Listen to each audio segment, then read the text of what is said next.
Assalamualaikum warahmatullahi wabarakatuh. Perkenalkan kami dari kelompok A. Sebelumnya izin memperkenalkan diri. Yang pertama saya Salah Haryani dengan NPM 2023 14500606. Saya Raja Sarwada dengan NPM 2023 145001161. Saya Yuliana dengan NPM 2023 145000666. Nah, baik di sini kelompok kami akan menjelaskan tentang ilmu kealaman dasar bab 1.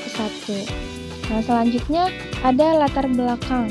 Latar belakang dari ilmu kealaman dasar yaitu mencakup berbagai bidang termasuk fisika, kimia, biologi, dan matematika. Ini berkembang dari kebutuhan manusia untuk memahami alam semesta dan proses-proses yang ada di dalamnya. Dengan mempelajari prinsip-prinsip dasar ini, kita dapat memahami fenomena alam, mengembangkan teknologi baru, dan meningkatkan pemahaman kita tentang dunia di sekitar kita. Nah, 2 poin dalam latar belakang ilmu kealaman dasar. Yang pertama, memahami fenomena alam. Dari memahami fenomena alam, ilmu kealaman dasar bertujuan untuk menjelaskan berbagai fenomena alam dengan menggunakan prinsip-prinsip ilmiah, membantu manusia memahami alam semesta dengan lebih baik. Poin yang kedua adalah dasar pengembangan teknologi. Pengetahuan yang diperlukan dari ilmu kealaman dasar menjadi fondasi bagi inovasi baru, kemauan teknologi yang berdampak pada berbagai aspek kehidupan manusia, mulai dari kehidupan hingga lingkungan. Pembahasan selanjutnya yaitu mengenai pengertian ilmu kealaman dasar.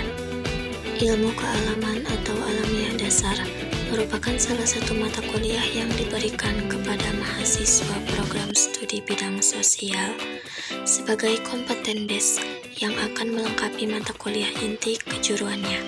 Tujuan pembelajaran dari ilmu alamiah dasar dimaksudkan untuk mengembangkan dan memperluas wawasan pengetahuan serta membantu mengembangkan kemampuan mahasiswa dalam berperilaku terhadap lingkungan.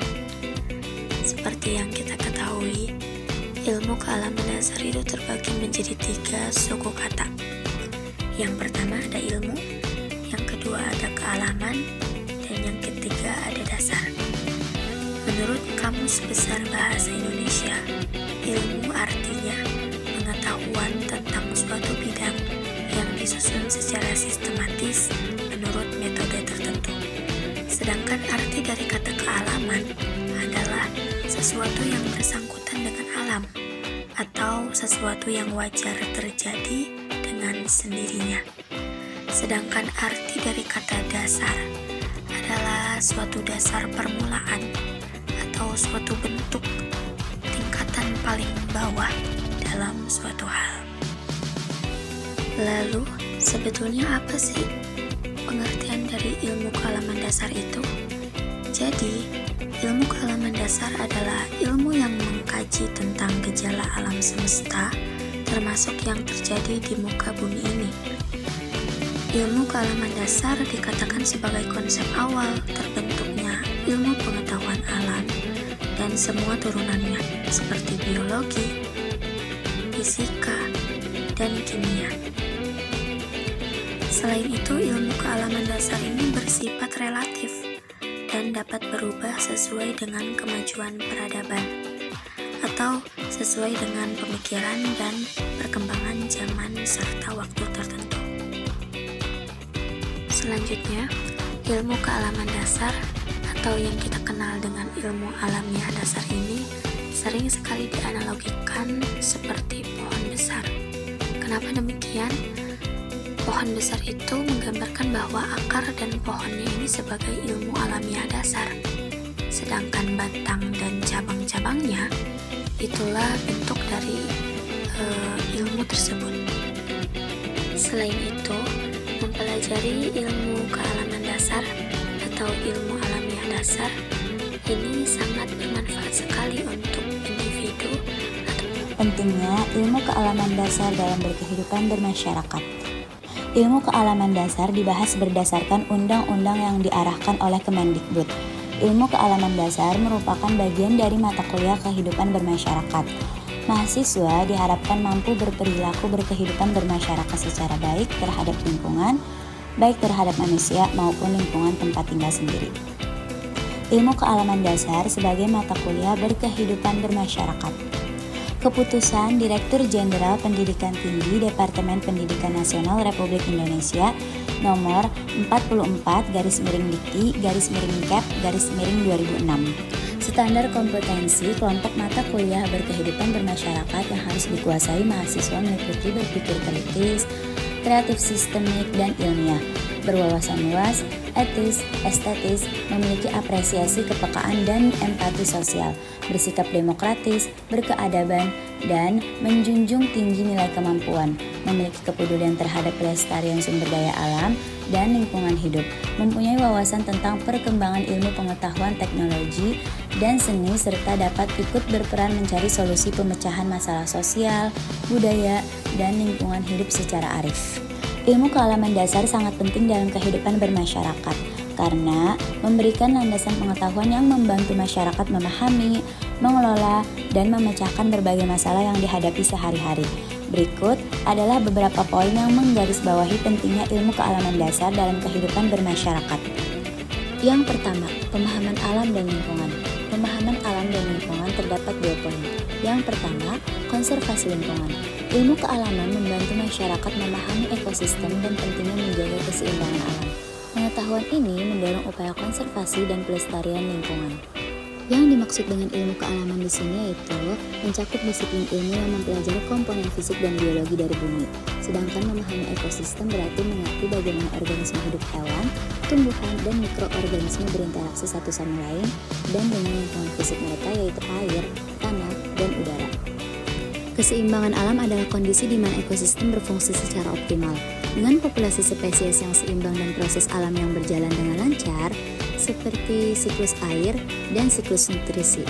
Dan menjaga keseimbangan ini penting untuk keberlanjutan sumber daya alam yang kita andalkan untuk kehidupan sehari-hari, seperti air bersih, udara bersih, dan tanah yang subur. Demikian, dengan pemahaman yang lebih baik tentang ekosistem dan keseimbangan alam, masyarakat menjadi lebih sadar akan dampak aktivitas manusia terhadap lingkungan dan terdorong untuk mengambil langkah-langkah konkret dalam melindungi dan melestarikan lingkungan.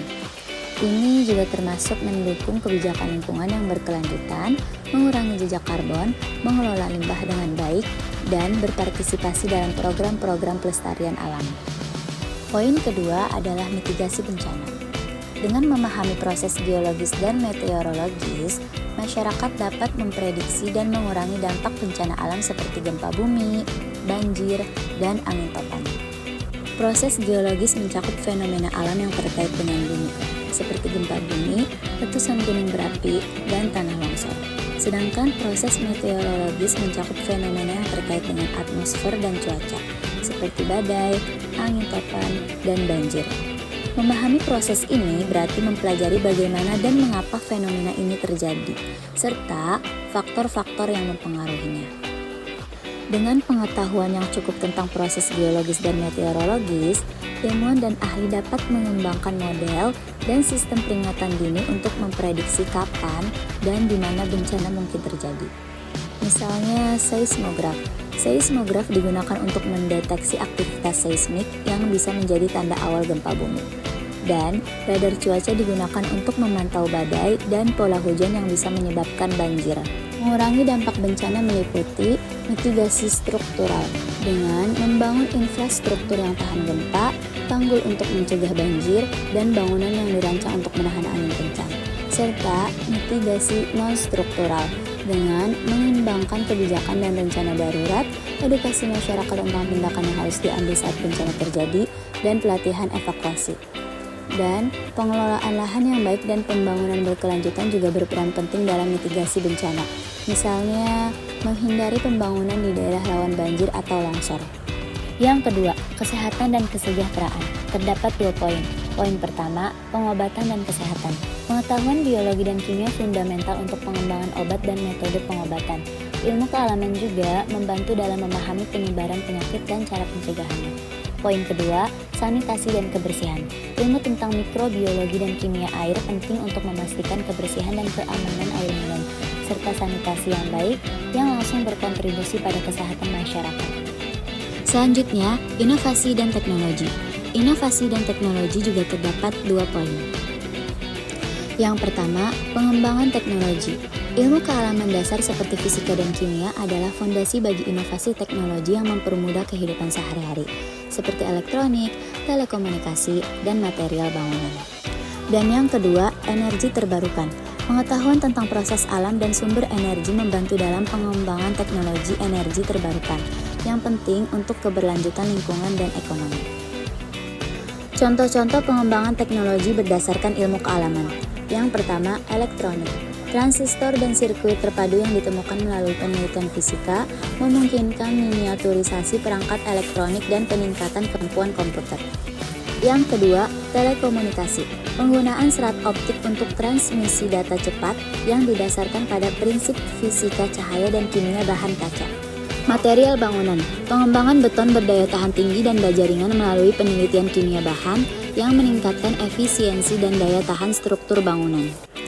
Pendidikan dan literasi sains. Terdapat 2. Yang pertama, berpikir kritis dan logis. Ilmu kealaman melatih masyarakat untuk berpikir kritis dan logis, keterampilan yang sangat penting dalam pemecahan masalah sehari-hari. Dengan melatih kemampuan berpikir kritis dan logis melalui studi ilmu kealaman, individu menjadi lebih mampu dalam mengevaluasi informasi secara objektif dan menghindari kesalahan logika, mengambil keputusan berdasarkan bukti dan analisis yang kuat, dan menyelesaikan masalah dengan pendekatan yang sistematis dan rasional. Yang kelima, ekonomi dan pembangunan. Terdapat 2 poin. Poin pertama, industri dan manufaktur. Ilmu fisika dan kimia mendukung perkembangan industri dan manufaktur, dari produksi bahan baku hingga produk jadi yang digunakan masyarakat. Dan poin kedua, pertanian. Pengetahuan biologi dan ekologi membantu dalam pengelolaan pertanian yang lebih efisien dan berkelanjutan, meningkatkan produksi pangan, dan menjaga kesehatan lingkungan. Yang keenam, kebijakan publik dan peraturan. Terdapat 2 poin. Yang pertama, kebijakan berbasis bukti. Pembuat kebijakan memerlukan pemahaman ilmu kealaman untuk merancang regulasi yang efektif dan berbasis bukti dalam menangani isu-isu seperti perubahan iklim, polusi, dan kesehatan masyarakat. Kebijakan berbasis bukti merujuk pada pembuatan kebijakan yang didasarkan pada data ilmiah dan fakta yang dapat diverifikasi, bukan pada opini atau tekanan politik semata. Yang kedua, manajemen sumber daya alam. Ilmu kealaman membantu dalam pengelolaan sumber daya alam yang efisien dan berkelanjutan, seperti air, hutan, dan mineral. Dengan menerapkan pemahaman ilmu kealaman, pembuat kebijakan dapat merancang regulasi yang lebih efektif dan tepat sasaran. Kebijakan berbasis bukti ini membantu mengatasi masalah kompleks secara lebih ilmiah dan terukur, sehingga memberikan manfaat yang lebih besar bagi masyarakat dan lingkungan. Misalnya, regulasi emisi karbon, pengendalian polusi, dan program kesehatan masyarakat. Dan yang terakhir, kehidupan sehari-hari. Kehidupan sehari-hari juga terdapat 2 poin. Poin pertama, keamanan dan kesejahteraan. Ilmu kealaman dasar membantu masyarakat memahami dan mengelola risiko sehari-hari dari keamanan pangan hingga pencegahan bencana. Poin kedua, kualitas hidup. Pemahaman sains meningkatkan kualitas hidup melalui inovasi dan teknologi yang membuat pekerjaan lebih mudah, meningkatkan kenyamanan, dan membuka akses ke informasi dan pendidikan. Dengan demikian, melalui perkembangan dalam sains dan teknologi, kita dapat mengalami perbaikan dalam berbagai aspek kehidupan kita. Secara keseluruhan, ilmu kealaman dasar memberikan dasar pengetahuan yang esensial untuk menghadapi tantangan kehidupan sehari-hari, meningkatkan kualitas hidup, dan membangun masyarakat yang lebih sadar dan bertanggung jawab terhadap lingkungan dan kesehatan. Nah, selanjutnya membahas ruang lingkup ilmu kealaman dasar. Nah, sebelumnya apa sih ruang lingkup itu? Nah, ruang lingkup merupakan batasan banyaknya subjek yang tercakup dalam sebuah masalah atau bisa dikatakan secara lebih khusus pada materi atau hal tertentu. Selanjutnya, menurut silabus yang diterbitkan Konsorsium Direktorat Jenderal Perguruan Tinggi Dikbud serta Direktor Jenderal Perguruan Tinggi Agama Jakarta, Materi alamiah dasarnya meliputi yang pertama, perkenalan dengan ilmu pengetahuan alam. Yang kedua, ilmu pengetahuan dan perkembangan teknologi. Dan yang ketiga adalah dampak perkembangan ilmu pengetahuan alam dan kelangsungan hidup. Sedangkan menurut materi yang ditulis oleh Henny Ekawati Haryono, ruang lingkup ilmu kealaman dasar itu mencakup dua hal. Yang pertama, alam semesta, dan yang kedua itu tata surya. Melalui ilmu alamiah dasar, kita dapat mempelajari secara luas mengenai alam semesta beserta isinya. Nah, secara lebih detailnya, ruang lingkup ilmu kealaman dasar itu meliputi yang pertama, fisika dasar, yang kedua, kimia dasar, yang ketiga, biologi dasar, yang keempat, geologi dasar, yang kelima, astronomi dasar, dan yang terakhir itu ekologi dasar. Kita bahas satu persatu dimulai dari fisika dasar. Nah, dari fisika dasar ini kita mempelajari prinsip-prinsip dasar fisika seperti mekanika, termodinamika, elektromagnetisme, optik, dan fisika modern. Fokus pada pemahaman hukum-hukum alam yang mengatur pergerakan dan interaksi materi serta energi. Jika di dalam kehidupan sehari-hari, contohnya dalam fisika, penggunaan earphone termasuk ke dalam konsep magnetis dan gelombang suara yang terlihat dalam ilmu earphone.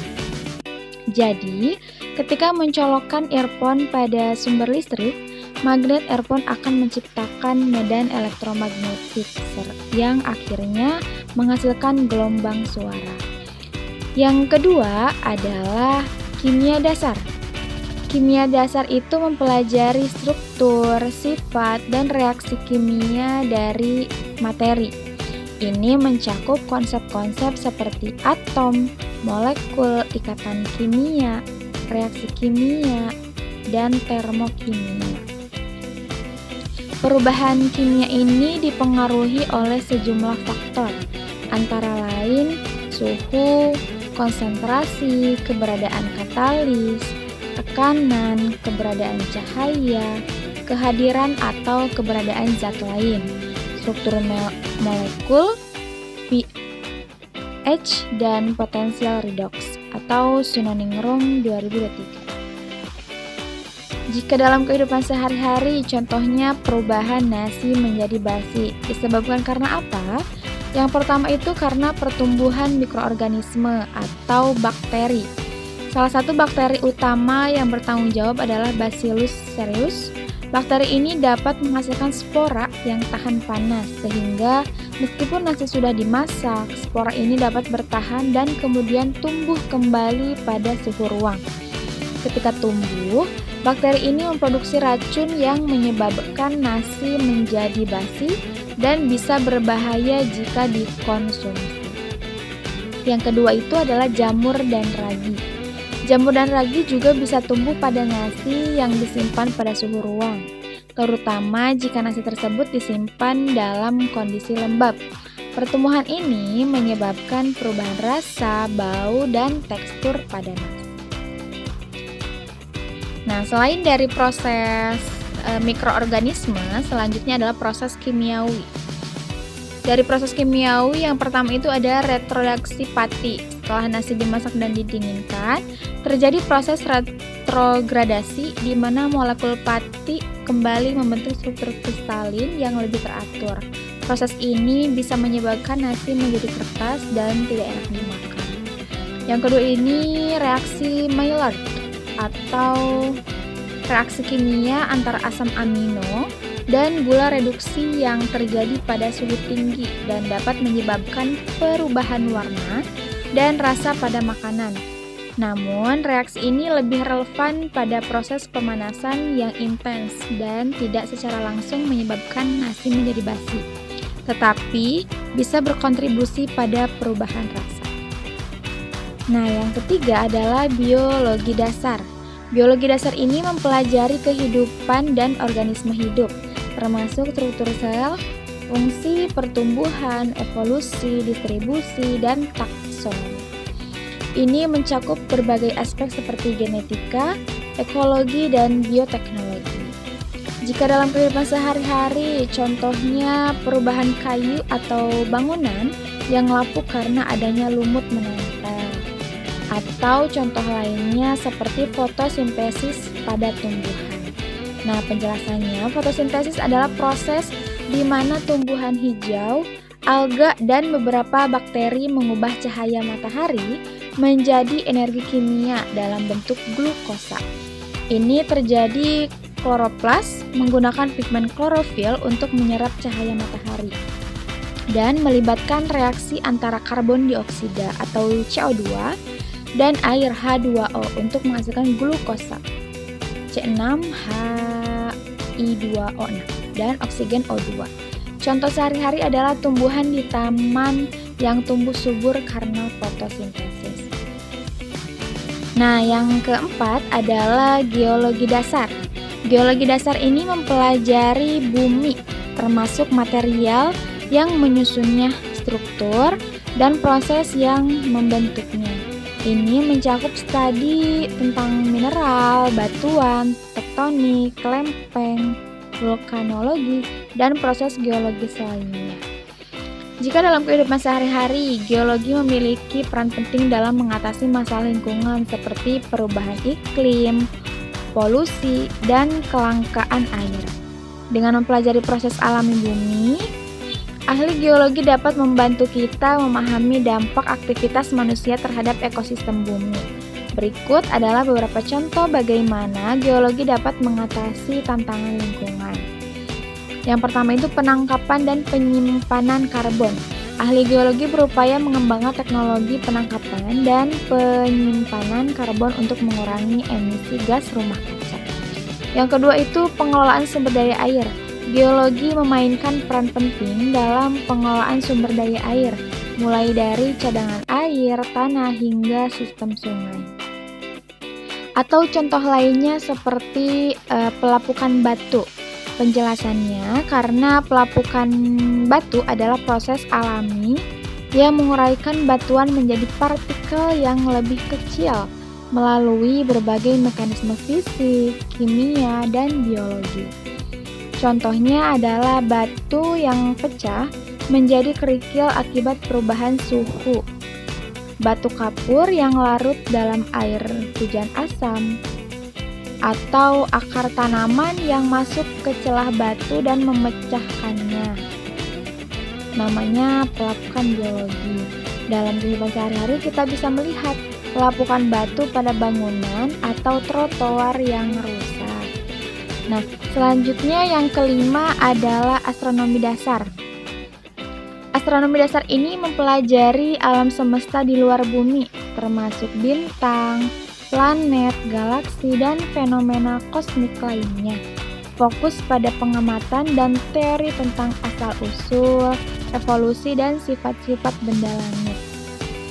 Jika di dalam kehidupan sehari-hari, contohnya kita melihat fase bulan, di mana fase bulan adalah perubahan penampakan bulan dari bumi yang terjadi karena pergerakan bulan mengelilingi bumi dan posisi relatif matahari. Fase-fase tersebut termasuk bulan baru, bulan sabit, bulan setengah atau kuartir pertama, bulan purnama, dan bulan kuartir terakhir. Dalam kehidupan sehari-hari, orang sering memperhatikan fase bulan saat merencanakan kegiatan tertentu. Seperti nelayan yang memperhatikan pasang surut air laut yang dipengaruhi oleh gravitasi bulan. Nah, yang terakhir adalah ekologi dasar. Ekologi dasar ini mempelajari interaksi antar organisme dan lingkungannya. Ini mencakup studi tentang ekosistem, rantai makanan, siklus biogeokimia, dan dampak aktivitas manusia terhadap lingkungan. Jika di dalam kehidupan sehari-hari kita ambil contohnya rantai makanan. Rantai makanan merupakan serangkaian proses di mana energi dan nutrisi dipindahkan melalui organisme dalam ekosistem, dari produsen atau tumbuhan ke konsumen ke hewan hingga dekomposer atau dari mikroorganisme. Contoh sehari-hari adalah saat kita mengamati burung yang memakan serangga, di mana serangga sebelumnya memakan daun atau tumbuhan. Ini menunjukkan aliran energi dari tanaman sebagai produsen primer ke hewan sebagai konsumen. Nah, sekian presentasi dari kelompok kami.